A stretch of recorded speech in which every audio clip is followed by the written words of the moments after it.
Leslie family members broke down in tears when the judge recounted how Robin Lawrence was stabbed 49 times in her Springfield home. Judge David Oblong called this murder case one of the worst in Fairfax County history.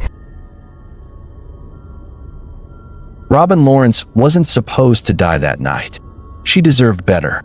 She had dinner plans, home improvement projects half finished, an innocent 2-year-old daughter asleep down the hall. But on the night of November 18th, 1994, calamity befell Robin's home. In the dead of the night, someone climbed through a window at 8600 Reseca Lane in West Springfield, Virginia, and stabbed her 46 times in different angles. And just like that, Robin Warr Lawrence never saw another morning. Her body wasn't found for 2 days, and the killer walked out the same way he came in. No fingerprints, no witnesses, no motive were found. All that was found was just a single washcloth in a bathroom, and a microscopic trace of blood that didn't belong to anyone in that house. This made me wonder why that was done to her. Stabbed 49 times. No mercy. Just an innocent woman struggling for survival. Gone like that. For 30 years, that washcloth sat in an evidence locker. The case went cold because there was no evidence to hold anyone accountable. The family buried their grief. And the man who took Robin's life built a quiet, ordinary life somewhere else entirely. Married, 2 kids, a house in the suburbs. He wasn't caught through a tip. He wasn't caught because he slipped up. He was caught because science finally caught up to him. And when detectives knocked on his door in upstate New York, he let them in without blinking. What happened next inside that house and inside that interrogation room is something investigators say they have never seen before. This is the story of Robin Lawrence and the cold case that refused to stay cold. If you're watching this and you haven't subscribed yet, here's why you should. Every week, we go deep on cases just like this one. Cases that sat cold for years. Cases where one DNA match changed everything. Hit subscribe and turn on notifications so you don't miss what's coming. Before we get to the crime scene, you need to know who Robin Warr Lawrence was, because her life is just as important as what ended it. Robin was born into a small household in 1957 in Ithaca, New York, the daughter of Robert E. Warr Sr. and Jessie Mae Warr. Her father was not just any man. Robert Warr became the first black common councilor on the Syracuse Common Council, a trailblazer in a city that, for much of his life, hadn't made room for people who looked like him. He and his wife Jessie raised Robin alongside her siblings, a sister named Mary Warr Cowens, a brother named Robert Warr Jr., and another sister, Deanna.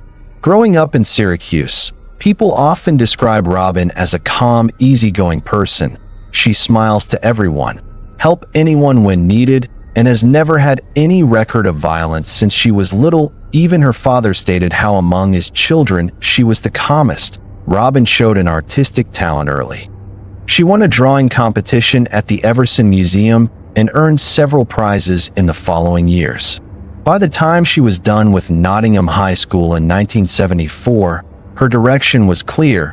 She thought she knew what the future holds for her. But little did she know her life was going to be cut short even before she started living the life. She pursued an art degree at Carnegie Mellon College of Fine Arts in Pittsburgh, Pennsylvania.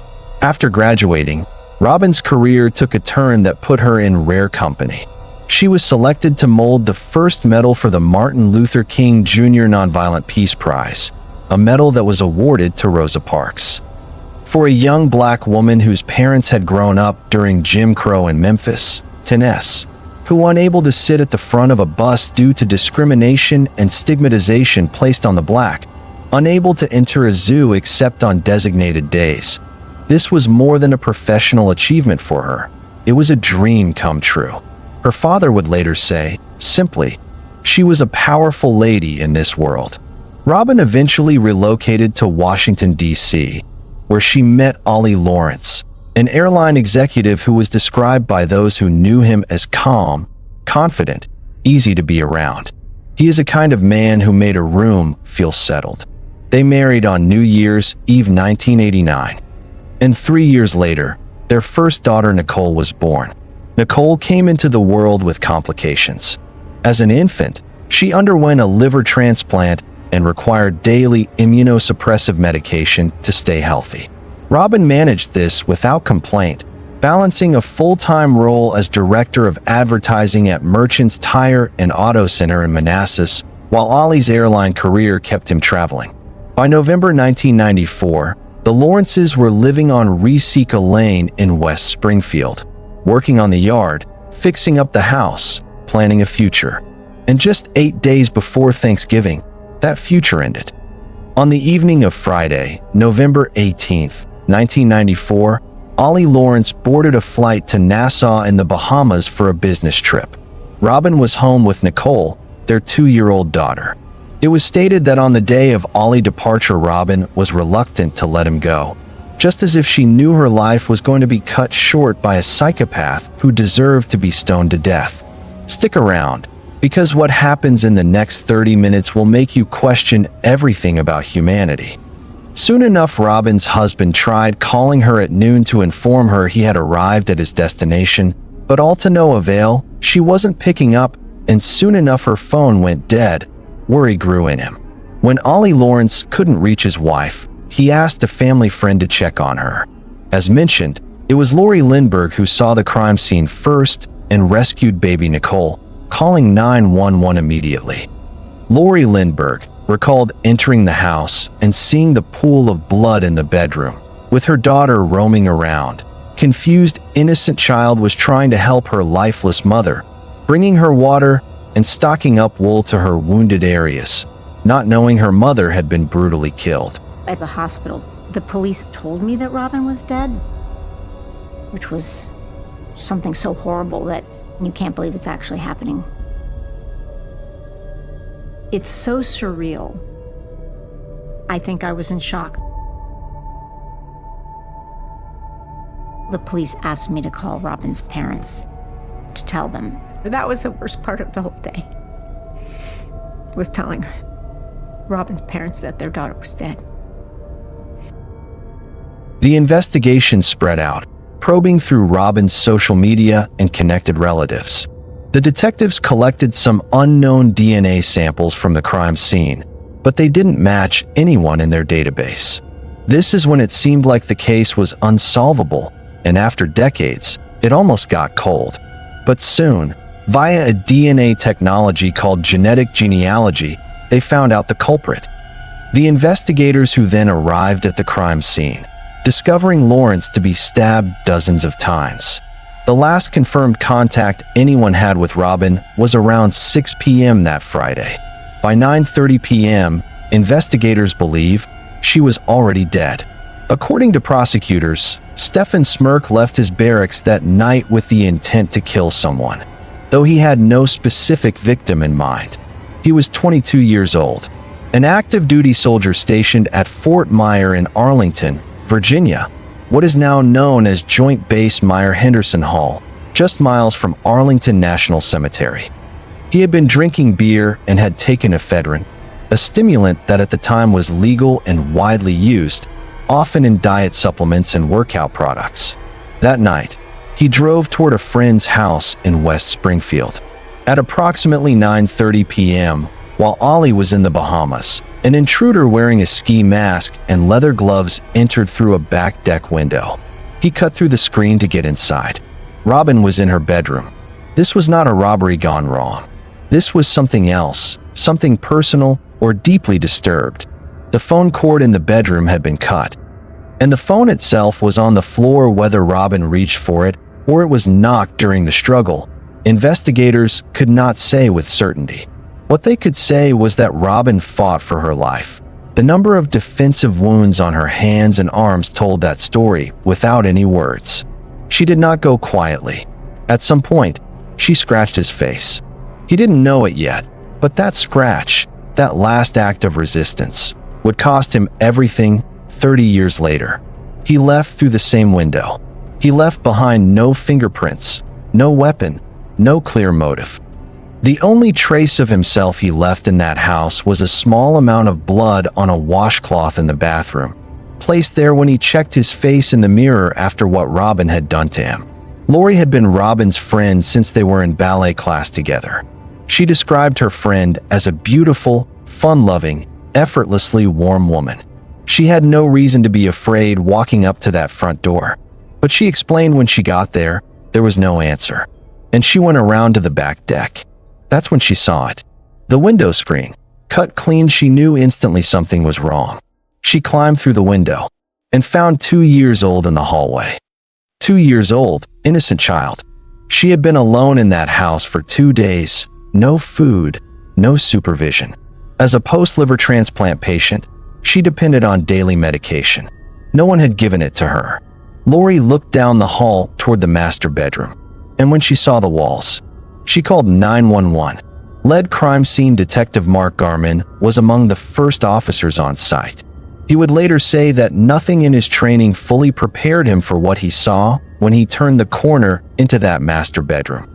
The room showed extensive signs of a struggle. Robin's body was there. Scattered around the house, investigators found bloody tissues. Near Robin's body, they found empty baby bottles. The working theory was that Nicole was still too young to understand what had happened, but old enough to know something was wrong, had tried in her own way to help. Tissues on wounds. Bottles brought to her mother. The family was notified by phone. Lori made the call. Robin's mother, Jessie, heard the news, and her reaction, described by those who were present as a real motherly agony, echoed through the phone line. Robin's father, Robert Sr., a World War II veteran then in his 70s, received the same blow. Decades later, as a 101-year-old man, he would say the one thing he could never forget was the thought of his granddaughter, alone in that house, beside her mother. Robin's siblings, Mary and Robert Jr., were told. Her brother described it in one word as a nightmare. The funeral was held on November 26th, just 3 days after what would have been Robin's 38th birthday. The casket was closed. The injuries were too severe.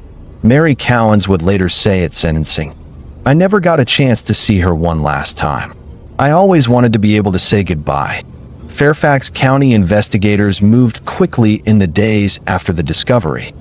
Detectives documented the crime scene meticulously. Photographs of the exterior, the cut screen, the back deck, the interior, the bedroom.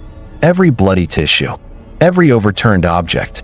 The forensics team processed the scene thoroughly. The results yielded a critical finding.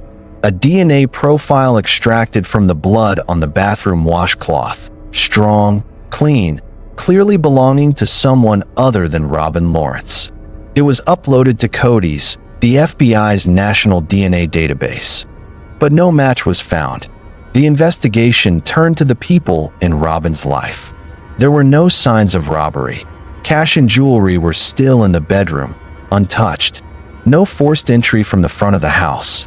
No fingerprints anywhere. This suggested either an opportunistic intruder or someone who knew the property. Suspicion fell, as it often does, on the husband. Ollie had been out of the country when his wife was killed. Detectives soon discovered he had been having an extramarital affair with a colleague. And the combination, the absence, the affair, put him squarely in the crosshairs. Investigators flew to the Bahamas.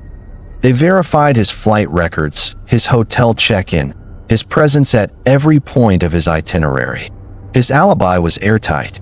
Detectives also interviewed the woman he had been involved with, and no evidence connected her to the crime. Robin's own family, including her siblings, said they never believed Ollie had anything to do with her death. And they were right. With no viable suspects and no CODIS match, the case cooled. Then it went cold entirely. Years passed. A decade. Then two. Robin's niece, Lauren Ovens, just 8 years old when her aunt was killed, grew up knowing something terrible had happened, but never fully understanding what. She and Nicole stayed close. Nicole rarely spoke about her mother, and Lauren rarely brought it up. Robin's sister Mary stated how for a long time she lived in genuine fear. "I actually felt afraid at home, in my bed," she said. thinking that someone from out of the blue could show up from anywhere and kill you in your house.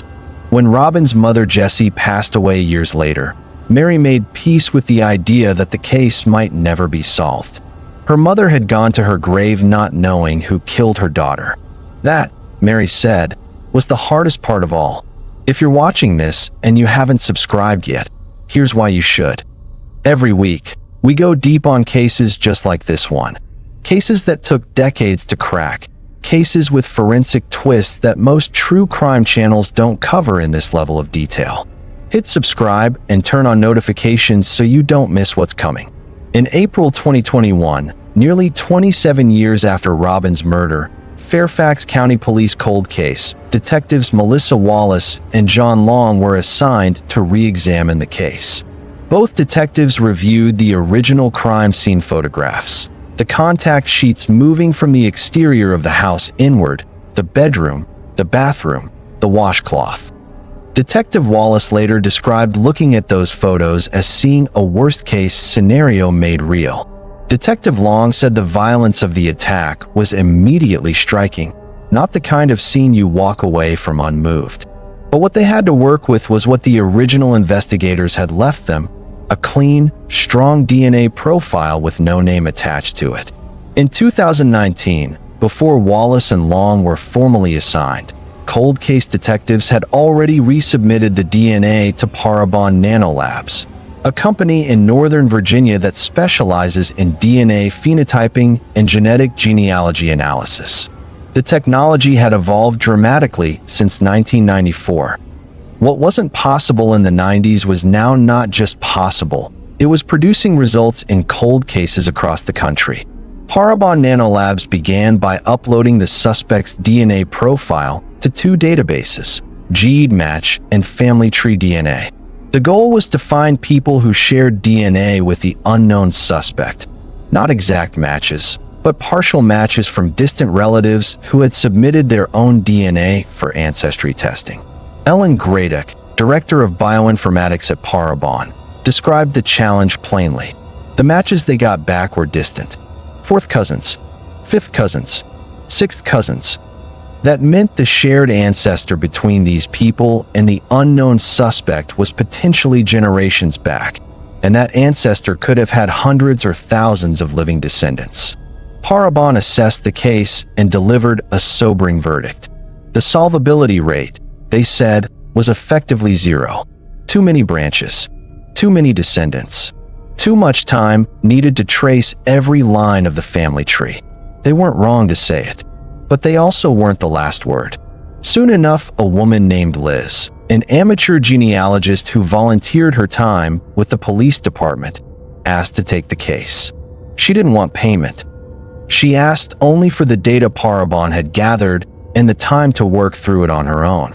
Investigators handed her a list of approximately 1,500 distant cousins who shared DNA with the unknown suspect. The closest matches were 4th to 6th degree relatives.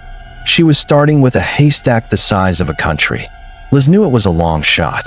She took it anyway. Working in her spare time over the course of years, Liz began building family trees from the distant relatives on that list. The suspect's DNA suggested roughly half Eastern European ancestry, approximately 25% Irish, and the remaining quarter a mix of English, Italian, and Scandinavian. That narrowed the geographic range of the family origins somewhat, but the branches were still vast. What Liz was looking for was an intersection, a point where two separate family trees, built from two unrelated cousins on the list, converged. If she could find the couple those two cousins both descended from, the suspect would be a descendant of that same couple. And that took 3.5 years. In the process, Liz traced some of the suspect's ancestors to Canada, where several family lines had settled. Eventually, she isolated two cousins on the list who were not related to each other, two people who had taken ancestry DNA tests independently, with no known connection between them. And with that, she built reliable trees for both. Then she found where those trees met. One woman on one tree had married one man on the other tree. That was the link. The couple whose marriage connected those two otherwise unrelated branches. The suspect, Liz concluded, was a descendant of that couple. She sent the detectives an email in August 2023, and finally, she had a name: Stephan Smerk. On paper, Stephan Smerk was unremarkable and had no criminal record, and even the investigators found no connection between him and Robin. He was a computer programmer living in Niskayuna, a town in upstate New York. Married to a defense attorney, has 2 kids in high school. A nice house in the suburbs. Not so much as a speeding ticket on his record. He knew the neighborhood. His friends lived next door to Robin Lawrence. He had been there before. He knew the layout of the street. He knew which houses backed up to the deck. Detective John Long later stated his first reaction to the name was skepticism. There's no way. This is our guy. But when investigators pulled his yearbook photo from age 16 and compared it to the DNA phenotyping composite Parabon had generated, a facial model built from predictions about the suspect's skin tone, jaw structure, eye color, and hair, the resemblance was notable, though it wasn't definitive, but worth pursuing. Photos of Smerk from 1988 and 1998 were also found and compared to the digital composite image created by Parabon Nanolabs, and the comparisons held up. Finally, karma was catching up with Smerk, and soon enough the killer of the innocent Robin would be brought to limelight. Smerk was 51 years old. He had been 22 at the time of the murder, an active-duty Army soldier stationed at Fort Myer in Arlington. He had since transitioned to civilian life, built a career in software engineering, and by all outward appearances had left whatever he had been in 1994 completely behind him. Detectives decided to go to New York and get a hold of him. However, the detectives decided to reach out to him while he was taking out his trash. They spoke with him, and he agreed willingly and without question to let them collect a DNA swab. He signed the consent form and let them take the sample. The entire visit lasted 5 minutes. There were no questions from him, no curiosity, no surprise, no "what is this about?" or "who was killed?" Detectives found his composure unusual and suspicious, and somehow they knew deep down they were drawing to the end of the case. They packaged the swab, checked into their hotel, and prepared to head home to Fairfax County. Suddenly, Detective Wallace's phone rang. It was Stephan Smerk. He said he was at the police department. He said he wanted to turn himself in. Wallace asked, "Turn yourself in for what?" He said, "For the murder." What followed was one of the most shocking interrogations in Fairfax County cold case history. Smerk had shown up at the Niskayuna Police Department on his own, unannounced. The building was locked. It was a smaller station.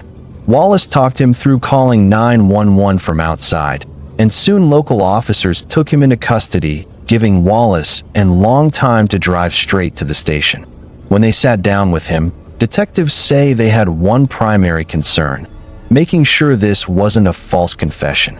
They needed him to provide details they had not shared with him, information that could only come from someone who had been in that house on November 18, 1994. And what happened next is documented in Smerk's own confession, recorded on video 30 years later. He told detectives she's startled when he entered the room. She got out of bed. He stated how she went on her knees, begging for her life. Robin wanted to live. She had many reasons to live. She didn't deserve to die that way. And with no iota of emotion, he stabbed her 49 times. Smerk told them he had been drinking beer that night and had taken ephedrine. He told them he drove from Fort Myer to West Springfield because he had friends in the neighborhood. They stayed next door to the Lawrences. He said he entered through the back deck window. He described wearing a ski mask and leather gloves. He walked down the hall to the master bedroom. He told them he noticed a baby in one of the rooms. He told them Robin woke up when he entered. She got out of bed, went on her knees. She begged him to stop. Then he told them something that cut through the room. "I knew that I was going to kill somebody. I did not know who I was going to kill." Time 6:13 p.m. and we're at the Niskayuna police department. You understand, right? You're in custody, right? But So you're not free to go at this point. I don't have any intention of seeing the free world in a while, if at all. Do you remember anything about the She person's was death? African American. Okay. He was actually at the barracks, been drinking for a while that day. I think it was like a Friday. And something inside me said that, it's hard to explain. I knew that I was going to kill somebody. And can you describe anything about the location of where it It happened? was a residence. My friends were staying at the house next door. That's how I knew of the area. I never met this person before or seen her or anything. I gained access through the backside. He said it the way someone might describe a decision they made on the way to the grocery store. Calm and clear without hesitation. He told detectives, "It was like this overbearing thought in my brain that I just had to kill somebody."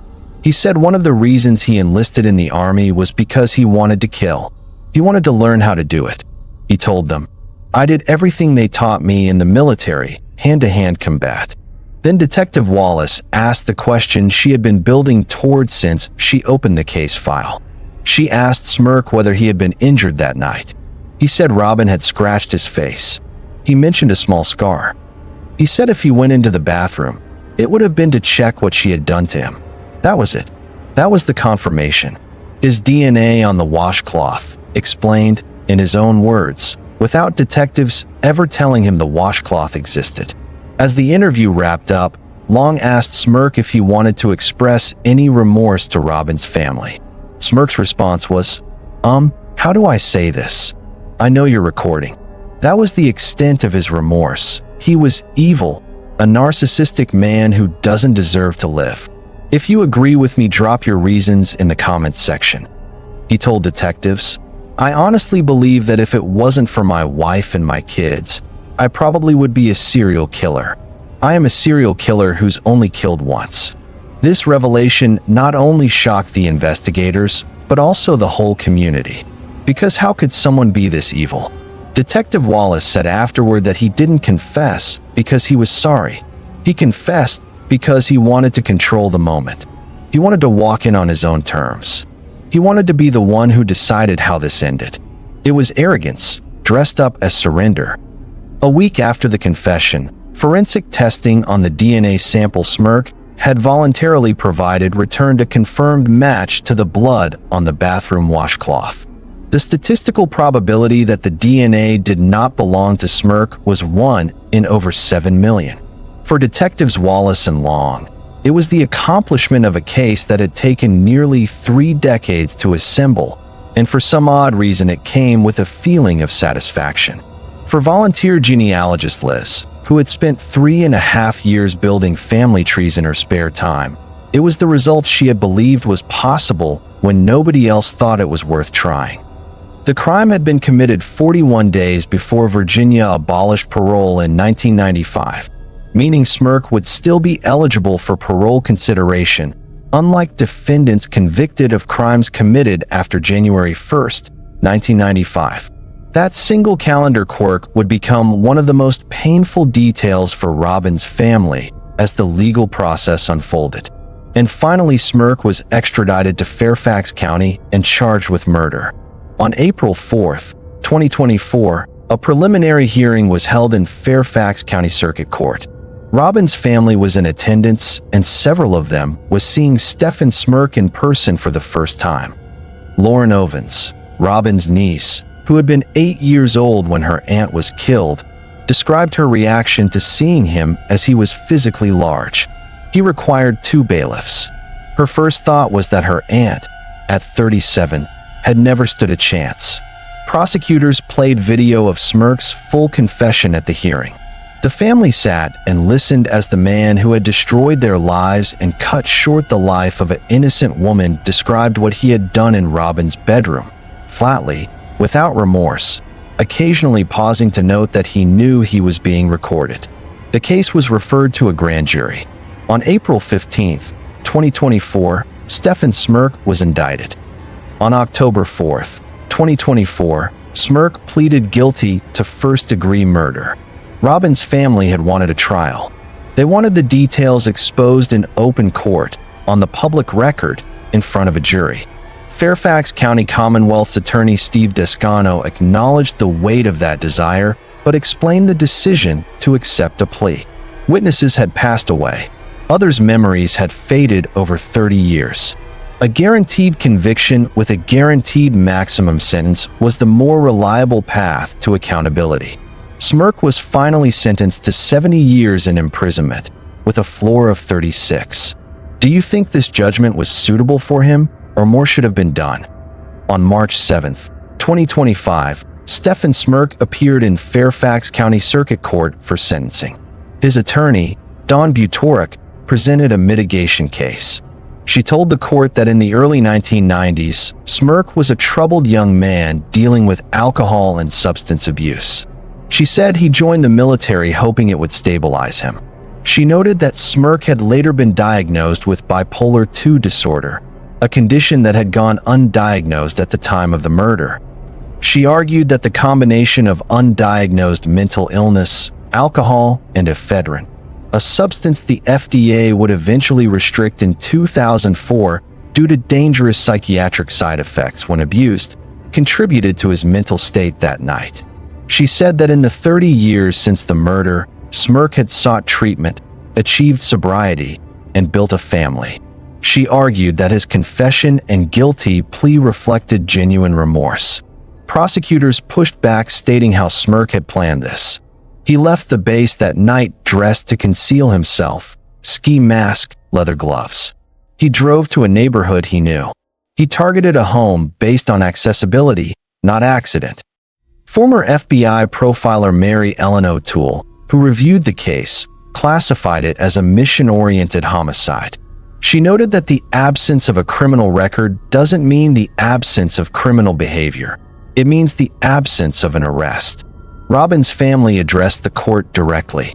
Her sister Mary Cowan stayed in full agony and despair. She said, "My world shattered.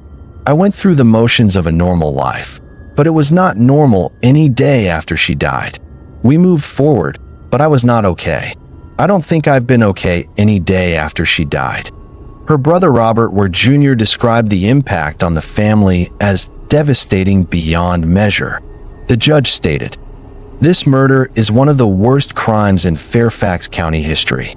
In the court's judgment, Smerk should receive the maximum sentence, 70 years, with the possibility of parole, a clause that hangs over the family like a permanent threat." Both prosecution and defense noted that Smerk, now 53, suffers from diabetes and heart problems. Either a 36-year or 70-year sentence, they acknowledged, would likely mean he dies in prison. There is a detail in this case that hasn't received enough attention. After the sentencing, it came out that Robin's niece, Lauren Ovens, who grew up in the same area of New York where Smerk eventually settled, had played near his house as a child. She didn't know who he was. She didn't know what he had done. She had walked past the home of the man who killed her aunt without ever knowing it. Stephan Smerk lived an ordinary life for 30 years. He attended parent-teacher conferences. He went to work. He probably took his kids to sports games and helped with homework. And every single day, by his own admission, he thought about what he had done to Robin Lawrence. He told detectives it crossed his mind every day. And still, for 30 years, he said nothing. The genetic genealogy work that broke this case open is worth understanding beyond just this story. Volunteer genealogist Liz spent 3.5 years, unpaid, in her spare time, tracing 1,500 distant cousins through ancestry databases, building and collapsing family trees, until she found the one couple whose marriage connected two unrelated branches. That work is what made the arrest possible. Not a database, not a tip. One person doing painstaking research, believing the case was solvable when the experts said it wasn't. This case also matters for what Robin's daughter Nicole represents. She was 2 years old when her mother was killed. She spent 2 days alone in that house before anyone found them. She grew up without a mother. She was present at the press conference when Smerk's arrest was announced. She was present at the sentencing. She held Lauren's hand in that courtroom. No one thought about the trauma she went through all her life. She might not have said anything, but deep down, that scene would haunt her for the rest of her life. She has never spoken publicly in detail about what she remembers, if anything, from that weekend in November 1994. And no one should ask her to. Robin Warr Lawrence was 37 years old. She was a Carnegie Mellon-trained artist. She sculpted the first medal ever given for the Martin Luther King Jr. Nonviolent Peace Prize. She was a ballet dancer. She was a wife. She was a mother. She died fighting. The defensive wounds on her hands told that story. The scratch on Stephan Smerk's face, the scratch that put his DNA in her bathroom, told it too. Robin fought back. And 3 decades later, that act of resistance is what put the man who killed her in prison. Fairfax County Commonwealth's attorney Steve Descano said at sentencing, "The random and senseless murder of a young mother scarred Fairfax County for more than 30 years. Her father, Robert Warr Sr., is 101 years old, a World War II veteran, the first black common counselor in Syracuse. He outlived his daughter by more than 3 decades. He watched the man who killed her plead guilty in open court. Her sister Mary said it best. It helped to know that a person was found and held responsible, but it doesn't bring her back. She would have been in our lives for the past 30 years, but that was taken from us. It was, and nothing changes that. What changed is that Stephan Smerk will spend the rest of his life in a cell because a woman he had never met scratched his face in the dark and refused to be forgotten." If this case stayed with you, and if you want more deep dive true crime investigations like this one, with full forensic breakdowns and cases that go beyond the headlines, subscribe to the channel right now. Every case we cover, we go all the way in. Hit that subscribe button, drop a comment below telling us what part of this story shocked you the most, and share this video with someone who needs to know Robin's name. Robin Lawrence. Remember her.